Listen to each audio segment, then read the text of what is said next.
What is up, ladies and gentlemen? Cjthecheesedj here, and we are back with another Ark Insight. Hello there, children. And today, we are taking a look at the Baryonyx versus the Sarco. Now, these two underwater gargantuans are very reptilian, obviously. So, these guys will be getting both a land and water version of this video. So, this video may go on longer than our regular Ark Insights. That's because we have to do both these tests kind of in the water and on the land. So, without further ado, let's get into the video. So, both these guys are obviously level 1s. You can see the Baryonyx is here, the Sarco is here. The Sarco is brand spanking new with the TLC buff. So, we're going to take a look at the Sarco first. Let's see what we've got. So, the Sarco has a base health at level 1 of 400 health, 450 stamina, 300 weight, 135.7 melee damage, apologies for that, and 160 movement speed. Now, if we come across into the Baryonyx, you can see here that he's got 440 health, more health than the Sarco, 325 stamina, which is more stamina than the Sarco, 325 weight, which is also more weight than the Sarco, and only 125.8 melee damage and 120 movement speed. So the Sarco actually has more movement speed than the Baryonyx based on percentages. So, let's get these guys into the water and see just what they can do. Now, the Baryonyx, obviously you just saw there, has the ability to jump. He also has the ability to swim underwater without using stamina. Sorry, not stamina, oxygen is the word we're looking for. He also has a secondary ability while being underwater, a stun attack. This attack essentially stuns the creature that he uses it on. So you can see there's a bunch of Ichthyes over here. We're going to come over here and we're going to stun them. Now, you can see, once we get over to them, here we go. You can stun these creatures and they won't actually be able to move. There you go. You can see there, the poor Ichthy is unable to move. Well, that's because we stunned it. Now, you can essentially use this on many of the creatures under the water, ranging from the Megalodons all the way up to the Plesiosaurs. So, the Baryonyx is great in that regards. He also has a decent swim speed while being underwater, and he can still utilize his primary attack. Now, you can also traverse down and up using your thumbsticks, and obviously, like I said, he has that secondary ability. Now, if we come back to the Sarco has his own unique range of abilities that he has. Now, the Sarco has the ability to obviously not use oxygen while being under the water as well, but he is also faster than the Baryonyx while being underwater. You can see how much faster he's able to move. He's incredibly faster than the Baryonyx. Now, he also has a death roll attack, which he's able to utilize on creatures, which actually stuns them for a little bit / cripples them. This is a great ability to use on smaller prey such as Ichthyes, raptors, parasaurs, you know, those sort of creatures. You can use that ability on land, so he's not limited to using it in the ocean like the Baryonyx's ability is. Now, he also has another ability where he actually launches himself at prey. It's a little lunge attack. You can't actually use this underwater because it launches you, it just depletes you down to the bottom of the ocean. But if we were to come up here, I don't know if we can use it on the Griffin. We're going to try using it on the Pteranodon just while we're talking about their abilities. So you can see here we've got the reticle up, and as soon as it hardens, that means you can use the ability. And there you go, you can see there that we're able to use the ability. This ability does drain a lot of stamina, so do take that into mind as well. But you have to also make sure that the reticle is hardened. So you can see that if we bring it up now, it's not hardened, it's kind of blurred out. If we bring it on the Pteranodon, you can see it gets hardened up. There we go, and you can see we pull it off. You can also use the death roll ability on Pteranodons, so do take that into mind as well. But the Sarco is significantly faster than the Baryonyx while being underwater. That is shown by his movement speed and just by the amount of ability he is able to move in the ocean. And they've also fixed his tail, so it's no longer weird and going in all sorts of directions. So the Sarco is definitely the better swimmer of the two. So let's take these two aquatic creatures, amphibious creatures, I apologize, and see what they can do on the land. Alright, so here we are, we're with the land versions of these guys, and we're first off going to start off by showing you their melee damage of the two. Now, you saw underwater that the Baryonyx was able to use his stun attack, and that did 25 damage, I believe. 25 or 24, I can't remember off the top of my head.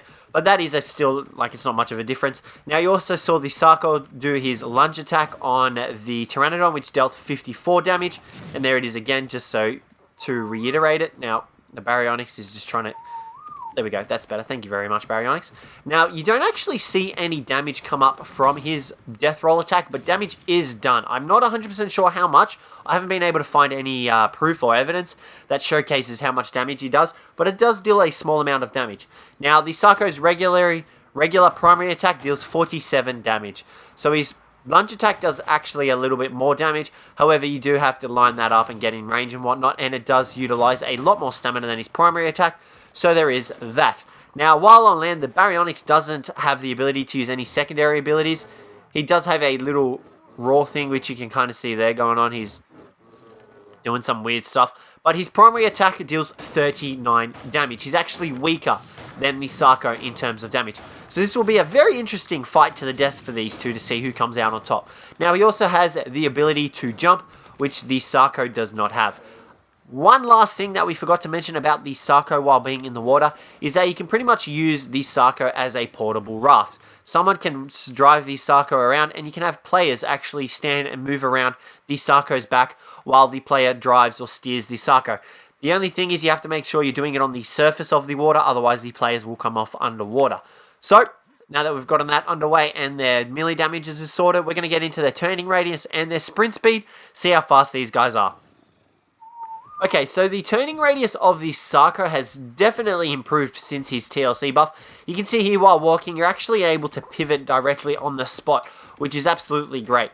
Now, sprinting, he still has a really good turning radius. It's a lot better than what he was before, because they've seemed to have made him less connected to the ground and more that his legs are actually underneath him more so than they're next to him kind of thing.